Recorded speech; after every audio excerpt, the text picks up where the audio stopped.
सदर हुस्न मुबारक ने मंगल की शाम सरकारी टेलीविजन पर यह ऐलान किया कि वो आइंदा इंतखाब नहीं लड़ेंगे, मगर अमरीकी सेनेटर और सेनेट की फॉरेन रिलेशंस कमेटी के चेयरमैन जॉन कैरी ने मिस्र के सदर हुस्नी मुबारक से मुतालबा किया है कि वो अपने लोगों की ख्वाहिश को तस्लीम करते हुए मुदब्बिराना तरीके से इख्तिदार छोड़ दें। मेरा ये मानना है कि सदर मुबारक के मुफाद में होगा कि वो इस मौके को एक नए मिस्र और मिस्र के नए मुस्तकबिल में बदल दें।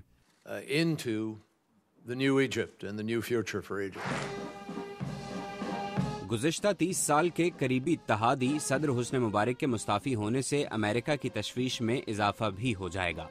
द वाशिंगटन इंस्टीट्यूट के डेविड पॉलक कहते हैं कि अमेरिका मिस्र में तब्दीली की हिमायत के साथ मशरक़ वुस्ता में अपने मफादात की हिफाजत कर सकता है। मैं नहीं समझता कि ये नामुमकिन है, क्योंकि मेरा ख्याल है कि हम अरब मुल्कों में जमहूरी तब्दीली का साथ दे सकते हैं और मिस्र इसकी ताज़ा तरीन मिसाल होगी। इस हकीकत को मद्देनज़र रखना चाहिए कि इन ममालिक में ज़्यादातर लोग अमरीका से अच्छे ताल्लुकात के ख्वाहिशमंद हैं। ये सच है कि वो बहुत सी अमरीकी पॉलिसियों से मुत्तफ़िक नहीं हैं, मगर वो वाशिंगटन के साथ एक बेहतर सफारती ताल्लुक रखना चाहते हैं, और मेरा ख्याल है कि मिस्र में हुकूमत तब्दील होने के बाद भी ऐसा ही होगा। वाशिंगटन के बाज़ तज्ज़ियाकार इस तशवीश में मुब्तला हैं कि सदर हुस्न मुबारक के बाद क़दामत पसंद मजहबी जमातें इक़्तिदार में आ गईं तो मशरक़ वुस्ता में शिद्दत पसंदी को उरूज न मिल जाए। दहशत गर्दी के उमूर के माहिर ब्रायन फिशमैन कहते हैं कि ऐसा नहीं होगा।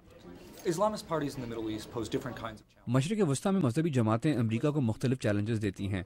मिस्र में जहाँ अख़वानुल मुस्लिमीन है, ये एक ऐसी तंजीम है जिसके पास सियासी ताकत है, मगर इस जमात ने कई दहाइयों से शिद्दत पसंदी की हिमायत नहीं की। अगर वो इक़्तिदार में आ जाती है तो वो शायद बहुत से ऐसे फैसले करेगी जो अमरीका की ख्वाहिश के खिलाफ हों, मगर ये किसी ऐसी जमात से कम नहीं जो जमहूरियत में शामिल होना चाहती है। और मेरा ख्याल है कि एक बैनुल जमाती हुकूमत में अमरीका किसी न किसी सतह पर इस जमात के साथ काम कर सकता है। कायरा में अपोजिशन पार्टी अल-करामा के सरबराह हमदीन सबाही का कहना है कि महफूज रास्ता हासिल करने के लिए सदर हुस्न मुबारक को फौरन इख्तिदार छोड़ना होगा। अगर वो इक़्तिदार में रहने का फैसला करते हैं तो सड़कों पर जमा लोग जाएंगे नहीं और फिर सदर मुबारक को जाने का रास्ता नहीं मिलेगा। अब फैसला इनके हाथ में है। सदर हुस्न मुबारक का मुस्ताफ़ी होना और मिस्र में इक़्तिदार की तब्दीली मशरक़ वुस्ता में अमरीका के लिए नए चैलेंजेस लेकर आ रही है।